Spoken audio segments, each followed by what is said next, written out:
चलिए आगे बढ़ते हैं। गुजरात में कांग्रेस के अधिवेशन के दौरान एक कुर्सी, एक सोफा और चंद किरदार कैसे सियासी वार पलटवार की वजह बन गए, हमारी अगली खबर इससे जुड़ी हुई है। सीधा आपको लिए चलते हैं अहमदाबाद, जहां कांग्रेस का 84वां अधिवेशन चल रहा है और इसके लिए 8 और 9 अप्रैल की तारीख तय की गई, यानी आज और कल की तारीख। जहां 8 अप्रैल यानी कल CWC यानी कांग्रेस वर्किंग कमेटी की मीटिंग 4 घंटे चली और अब दूसरे दिन यानी आज साबरमती रिवर फ्रंट पर मुख्य अधिवेशन कार्यक्रम किया गया। लेकिन अधिवेशन के दूसरे दिन दलित सम्मान का मुद्दा उठा। ये मुद्दा कैसे चर्चा की वजह बना, आपको आगे बताएंगे, लेकिन उससे पहले आज के इवेंट्स का जरा जिक्र करें। अहमदाबाद के साबरमती रिवर फ्रंट पर AICC का पूर्ण अधिवेशन होता है। ये तस्वीर उस समय की है। कौन कौन इस अधिवेशन का हिस्सा बनता है? देश भर से आए 1700 से ज्यादा AICC प्रतिनिधि इस अधिवेशन का हिस्सा बने। कार्यक्रम में मल्लिकार्जुन खड़गे के भाषण से उद्घाटन हुआ। राजनीतिक, आर्थिक, सामाजिक मुद्दों पर प्रस्ताव रखा गया। केंद्र सरकार की जो कई नीतियां हैं उनकी आलोचना यहां पर की गई इस अधिवेशन में, और स्थानीय मुद्दों को भी कार्यक्रम में सम्मिलित किया गया। कांग्रेस की तरफ से इन तमाम मुद्दों को उठाया गया।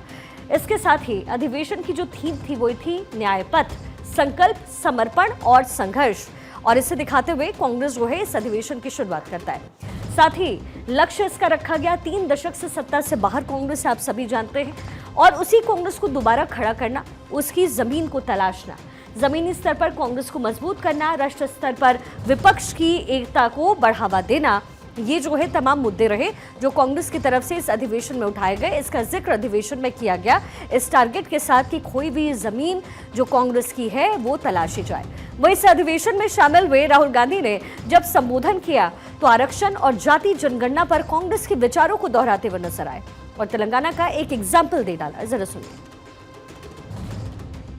हम समझना नहीं चाहते हैं, हम लोगों को बताना नहीं चाहते हैं कि इस देश में दलितों को, आदिवासियों को, पिछड़ों को, गरीब जनरल कास्ट को, माइनॉरिटीज को कितनी भागीदारी मिलती है, हम छुपाना चाहते हैं। और वहां मैंने सामने बोल दिया कि आप छुपाइए जितना छुपाना है। लोकसभा में, राज्यसभा में हम कानून पास करेंगे, आपके बिल्कुल सामने कानून पास करेंगे, जाति जनगणना यहीं से निकालेंगे। अब ये तो हो गई अधिवेशन की बात। जाहिर है कांग्रेस गुजरात में सत्ता से लंबे समय से बाहर है और यही वजह है कि कांग्रेस की पुरजोर कोशिश सत्ता में वापसी की है। लेकिन इस अधिवेशन में कुछ ऐसा भी हुआ जो बीजेपी को कांग्रेस पर हमलावर होने का मौका दे गया। कांग्रेस के अधिवेशन से जुड़ी हुई ये जो तस्वीरें हैं वो बीजेपी नेता अमित मालवीय ने शेयर की है, जिसमें कांग्रेस के अध्यक्ष मल्लिकार्जुन खड़गे कुर्सी पर बैठे नजर आते हैं और जबकि कांग्रेस सांसद राहुल गांधी और सोनिया गांधी सोफे पर बैठी हुई नजर आती है। अब बीजेपी ने जब ये तस्वीरें देखी तो इसको जाहिर मुद्दा बना लिया। खड़गे की कुर्सी पर बैठने की घटना को बीजेपी ने 3 चीजों से जोड़ दिया। इस वक्त मेरे सामने भी आप वो सिनेरियो देख रहे हैं जो कि अहमदाबाद में दिखा, और इसके साथ ही अब कुर्सी पर बैठे खड़गे को लेकर के बीजेपी की ये कह रही है कि खड़गे बुजुर्ग हैं फिर भी उनको कुर्सी पर बैठा दिया। इसके साथ ही दूसरी बात ये कि खड़गे पार्टी के अध्यक्ष हैं फिर भी उनको सोफे पर जगह नहीं दी गई, और तीसरी इंपॉर्टेंट बात ये कि खड़गे हैं दलित, इसलिए उनको सोफे से दूर रखा गया। अब ये तीनों ही मुद्दे बना करके बीजेपी इस समय पेश कर रही है। अब अहमदाबाद में यही कुर्सी वाला जो किस्सा है वो कांग्रेस पर बीजेपी को हमलावर होने का मौका दे गया। दलित सम्मान की बात के साथ बीजेपी कांग्रेस को लगातार निशाने पर ले रही है, तो वहीं दूसरी तरफ बीजेपी के कई और नेता लगातार इस मुद्दे के सहारे कांग्रेस पर वार कर रहे हैं। अब इसके पीछे एक वजह है ज्ञानदेव आहूजा भी।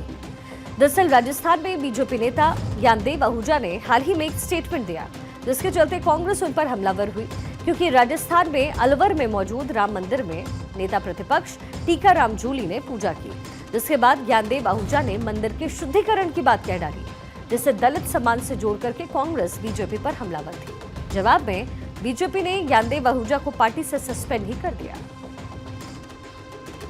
ये कांग्रेस का तो मुद्दा है ही नहीं। जब हमने प्रसंज्ञान लिया तत्काल और उनको प्राथमिक सदस्यता से तत्काल निलंबित कर दिया, नोटिस दे दिया, 3 दिन में जवाब मांगा है। हालांकि जब मैंने तुरंत ही, जो मुझे ये पता चला, मैंने तुरंत टेलीफोन किया तो वो अपनी सफाई देते रहे कि मैं ऐसा नहीं हूँ, मैं तो मेरे घर में बैरवा रोटी बनाता है, मेरे घर में पानी भी बैरवा ही पिलाता है।